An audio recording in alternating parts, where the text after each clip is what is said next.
তীব্র তাপপ্রবাহে পড়ছে দেশ। এপ্রিলের বাকি দিনগুলোতে চলমান তীব্র তাপপ্রবাহ অব্যাহত থাকবে। জনস্বাস্থ্যেও পড়েছে বিরূপ প্রভাব। ক্ষতির মুখে কৃষি ও মৎস্য খাত। তবে মে মাসের প্রথম সপ্তাহে টানা 4 দিন বৃষ্টির পূর্বাভাস দিয়েছে আবহাওয়া অফিস। বৃষ্টি হলে কমে আসবে তাপমাত্রা। একই সময়ে কালবৈশাখীর শঙ্কাও রয়েছে। তবে এরপরেই আবারও বাড়বে তাপপ্রবাহ। তীব্র গরমে অসহনীয় হয়ে উঠেছে জনজীবন। জনস্বাস্থ্য পড়েছে বিরূপ প্রভাব। চুয়াডাঙ্গায় দিন দিন ভয়াবহ হচ্ছে তাপপ্রবাহ। প্রতিদিনই তাপমাত্রার রেকর্ড গড়ছে জেলাটি। মৃদু মাঝারি তীব্র এবং অতি তীব্র তাপপ্রবাহ চলছে।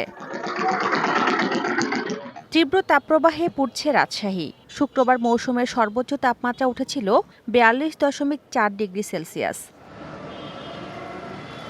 সাতক্ষীরায় গরমের তীব্রতায় নাভিশ্বাস উঠেছে খেটে খাওয়া মানুষের। দুপুরের আগেই ফাঁকা হয়ে যাচ্ছে রাস্তাঘাট। বিভিন্ন পুকুর বা জলাশয়ে দীর্ঘক্ষণ গোসল করছেন অনেকেই। রোদ্রে যাত্রীতে একেবারেই উঠছে না। দিছি বেশি কাজ করছে না, নানান ঝামেলাতে আছি, বুঝেছেন, অতিরিক্ত তাপমাত্রার জন্য। টানা তাপপ্রবাহে বিপর্যস্ত যশোরের জনজীবন।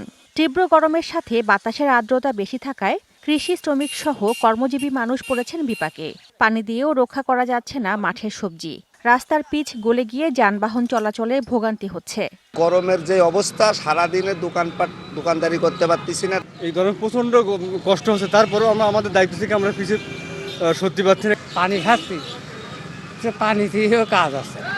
জ্বর ও ডায়রিয়ায় আক্রান্ত হয়ে প্রতিদিনই ভর্তি হচ্ছেন শতাধিক রোগী।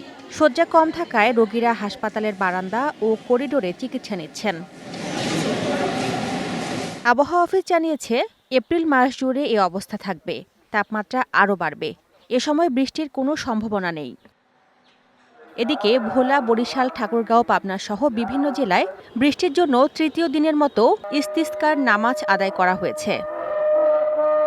Tazmim Mimu, DBC news desk.